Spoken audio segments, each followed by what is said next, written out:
তারা অ্যাগ্রেসিভ হয়ে এই বিল্ডিংয়ের বাউন্ডারি ভাঙচুর এবং বিল্ডিংয়ে ইট পাটকেল নিক্ষেপ করে ক্ষয়ক্ষতি করছে।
ওদের স্বপ্ন পূরণে পাশে থাকতে পেরে আমরা গর্বিত।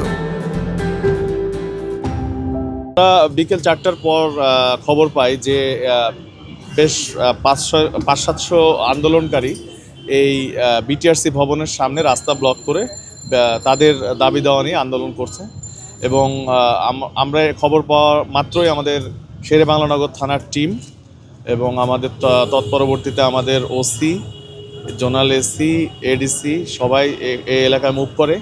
আমরা এক পর্যায়ে শুনতে পাই যে এখানে তারা অ্যাগ্রেসিভ হয়ে এই বিল্ডিংয়ের বাউন্ডারি ভাঙচুর এবং বিল্ডিংয়ে ইট পাটকেল নিক্ষেপ করে ক্ষয়ক্ষতি করছে। তো আমাদের যে ফোর্সের চাহিদা সেই চাহিদা আমরা দিই এবং আশেপাশের টহল টিমগুলোকে আমরা ডাকা শুরু করি।